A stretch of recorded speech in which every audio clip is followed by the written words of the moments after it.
এটা হলো একটা ভালো কোয়ালিটির মাশরুম স্পন। এই স্পনের মধ্যে কোনো প্রবলেম নেই, কোনো জায়গায় দাগ নেই, হলুদ ভাব নেই, সবুজ ভাব নেই। এটা একদম টাইমের মধ্যেই আছে।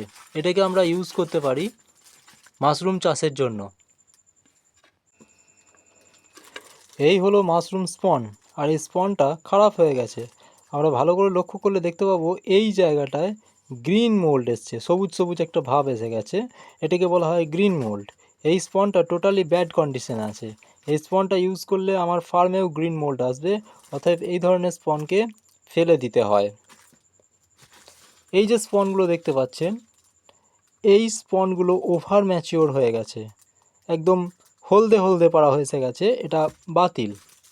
ভালো করে দেখলে বুঝতে পারবেন এই স্পনটার এই জায়গাটা পচে গেছে।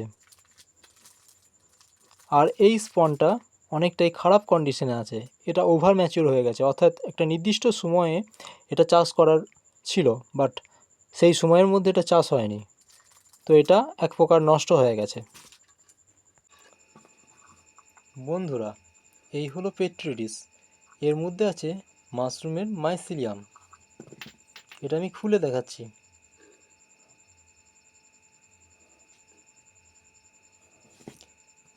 এটা হলো মাশরুমের কালচার। এটা সিসিতে বানানো হয়েছে। এটা হচ্ছে কটন প্লাগ, যেটার মধ্যে দিয়ে অক্সিজেন যাওয়া আসা করতে পারলেও ব্যাকটেরিয়া বা অন্যান্য কিছু যেতে পারবে না।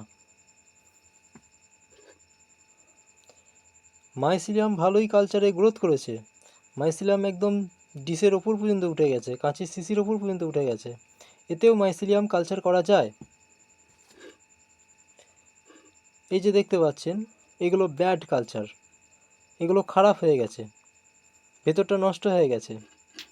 অর্থাৎ যখন আমরা টিস্যু ইনোকুলেশন করেছি, ইনোকুলেশন করার সময় কোনো জার্মস ছিল বা কোনো স্পোর ছিল বা ব্যাকটেরিয়া ছিল, যার কারণে এগুলো ধীরে ধীরে নষ্ট হয়ে গেছে।